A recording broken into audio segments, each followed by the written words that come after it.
Halo Sobat Spoiler, gimana kabarnya? Saya doakan sehat semuanya. Untuk melepas lelah, mari kita simak saja alur cerita film. Pada kali ini saya akan membahas film dengan judul The Yin Yang Master, Dream of Eternity.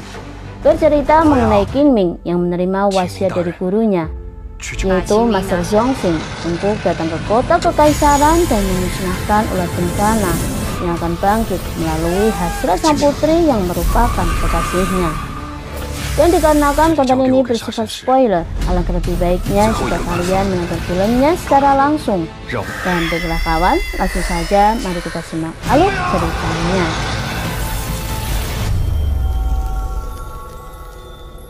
King Ming kecil kesulitan menghafal mantra pelindung. Saat mengadu pada gurunya, dia diberi satu pertanyaan mengenai siapa di dunia ini yang ingin dia lindungi. King Ming menjawab ibunya. Sang guru lantas meminta King Ming untuk terus mengingat itu sambil tetap berusaha berlatih. King Ming tumbuh menjadi pria dewasa. Dia bertanya pada sang guru, bisakah dirinya berhenti belajar mantra pelindung? Sang guru mengatakan bahwa King Ming tidak bisa hanya menyerang tanpa tahu caranya bertahan. Pemuda ini tampak percaya diri dan menyamakan mantra pelindung dengan mantra yang bisa membuatnya berpindah tempat. Benar saja, sang guru bereaksi dengan mengatakan bahwa King Ming sok pintar. Mantra pelindung adalah jurus paling dasar dan paling kuat dari Master Yin Yang. Siapapun tidak bisa menjadi Master Yin Yang jika tidak mempelajarinya, termasuk King Ming. Di tengah percakapan antara guru dan murid itu, tiba-tiba seekor monster yang berukuran besar dan bersisik mendatangi keduanya. Dengan sigap sang guru mengirim King Ming ke lain tempat, sementara dia berusaha menghadapinya. Menggunakan darahnya, sang guru memerintahkan roh anjing salju, roh emas, dan pelukis gila untuk melindunginya. Namun kekuatan monster ular raksasa atau ular bencana itu cukup kuat.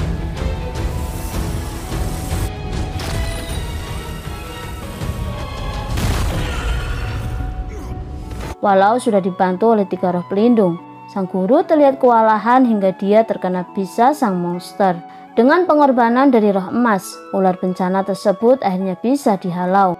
Namun sayang, bisa yang ada di tubuh guru terlanjur melemahkan raganya. Ular bencana tidak memiliki penawar. Ia merupakan makhluk terjahat yang lahir ketika langit dan bumi pertama berpisah.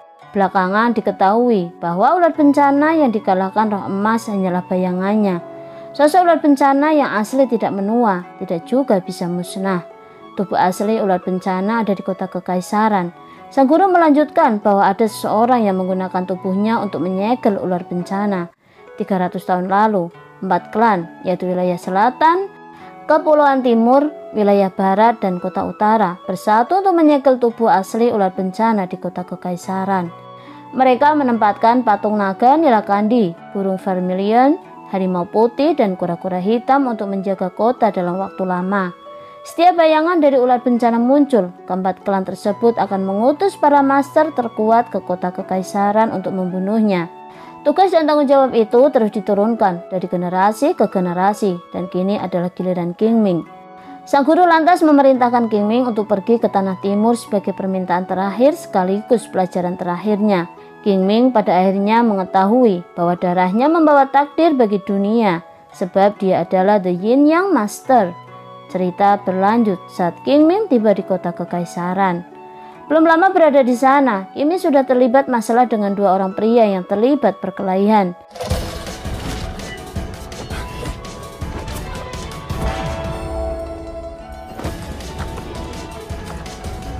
King Ming mencoba menengahi dan mencoba bijak dengan tidak menghakimi. Alih-alih selesai, King Ming malah berurusan dengan salah satu di antara mereka.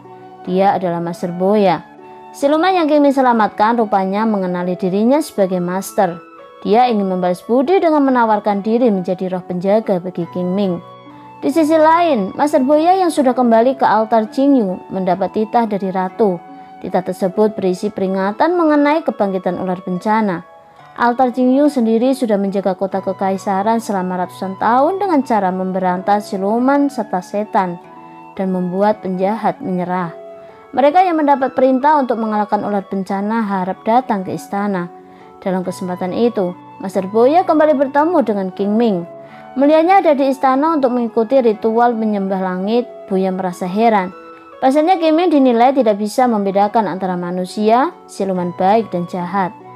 Di istana, keduanya juga bertemu dengan Master Long Ye dari wilayah selatan. Saat ini keempat master sudah terkumpul di istana.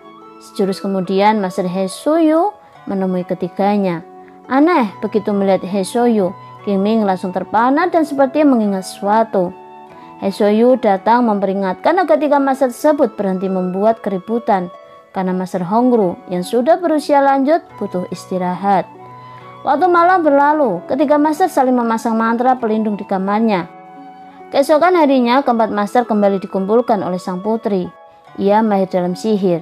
Ia juga memutuskan untuk tidak menikah di usianya yang menua. Dalam perkumpulan ini dikabarkan bahwa Master Hongru telah ditemukan meninggal. King Ming mencurigai Master He Shouyu. Scene memperlihatkan pertemuan ketiga master beserta sang putri menghadap ratu. Perintah dari sang ratu untuk menangkap dan mengumpulkan roh siluman agar bisa membangkitkan 4 penjaga kota kekaisaran ketika ular bencana bangkit. Ratu menunjuk Master He Shouyu sebagai penanggung jawab hal ini.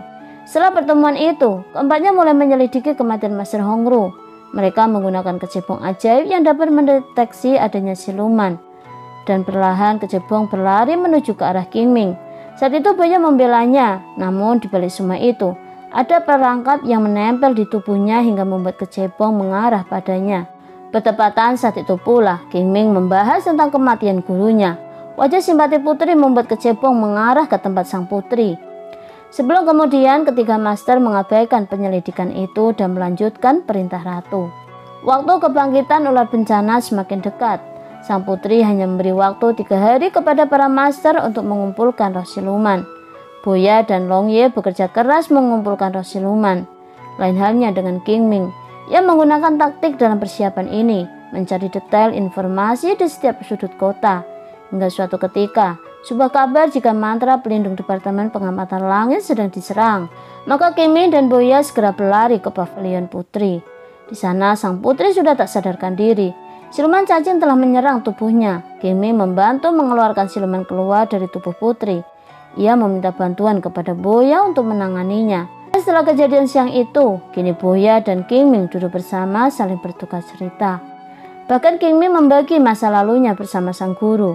Di akhir pertemuannya, sang guru menitipkan pedang Fang Yu untuk diberikan kepada pemiliknya. Siang kembali beralih di pavilion putri. King Ming dan Boya diminta menemuinya. Namun kedatangannya bersamaan dengan kedatangan ratu di sana. Maka pertemuan itu hanya sesaat sebelum keduanya kembali. Tidak berselang lama, mantra pelindung Departemen Langit mengalami kerusakan. Mengetahui hal itu, Master Boya dan King Ming bergegas mendatangi pavilion ratu. Namun setelah sampai di pavilion ratu, mereka justru melihat Master He Shouyu sedang melawan seseorang yang ternyata adalah Master Long Ye.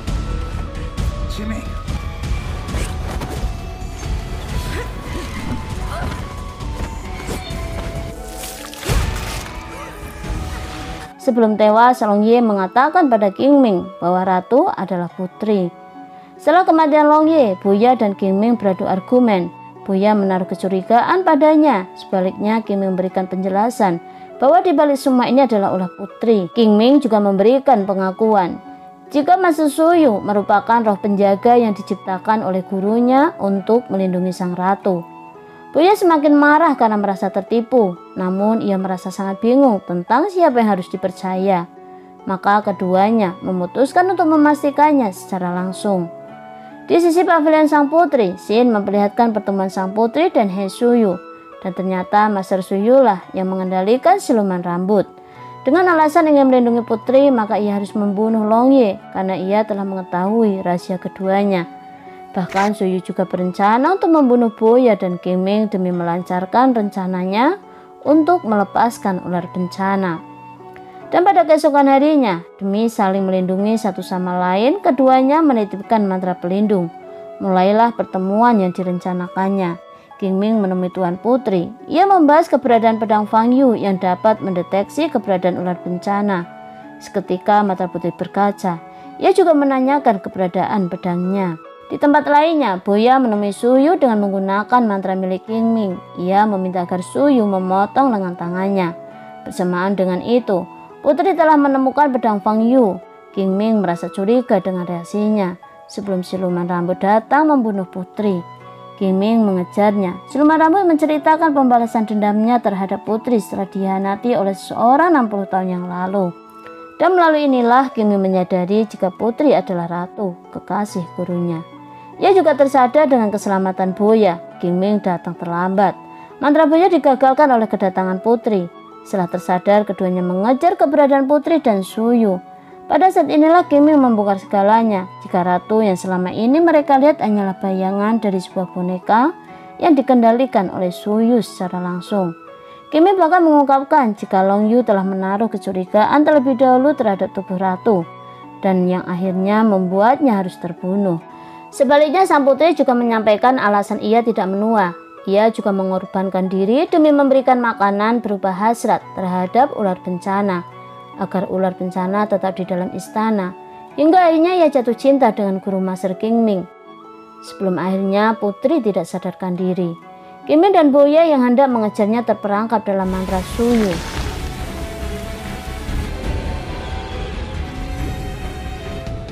Where are you? Some kind of tomb. Boya! Dan saat kembali, keduanya telah terlambat. Ular bencana telah dilepaskan dari segel istana. Suyu sengaja membangkitkannya dan membawa putri keluar dari istana. Namun, putri berpikir lain. Ia memutuskan untuk mati bersamanya. Qingming dan Boya telah berhasil menemukan keberadaan ular bencana dan pengendalinya, yaitu Suyu. Ia menggunakan mantra yang diberikan gurunya untuk mengalahkan ular bencana.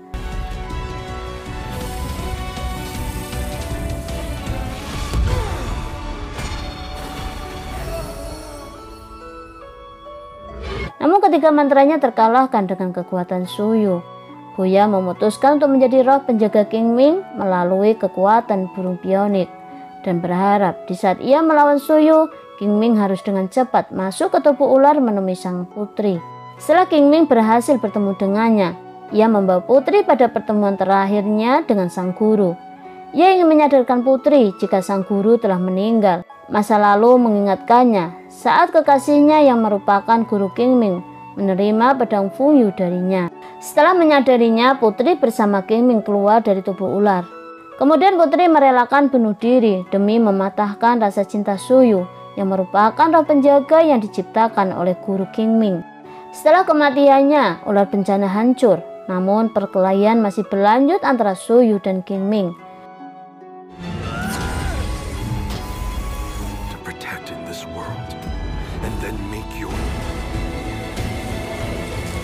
Membuat Qingming akhirnya berhasil menguasai ilmu terakhirnya yang diajarkan oleh gurunya. Dan berakhir, Qingming berhasil membunuh Suyu. Pada akhir film, scene memperlihatkan pertemuan Boya dan Qingming sebelum keduanya berpisah. Qingming menceritakan kekuatan cinta gurunya hingga ia menciptakan roh penjaga demi untuk menumpahkan segala perasaannya kepada sang putri. Hingga berjalannya waktu, perasaan itu tumbuh di antara keduanya dengan nyata. Dan film pun berakhir. Baiklah kawan, sampai bertemu di konten berikutnya. Jangan lupa klik subscribe karena subscribe itu benar-benar gratis. Jangan lupa pula klik share, like, and comment, dan juga klik loncengnya. Dan bye-bye.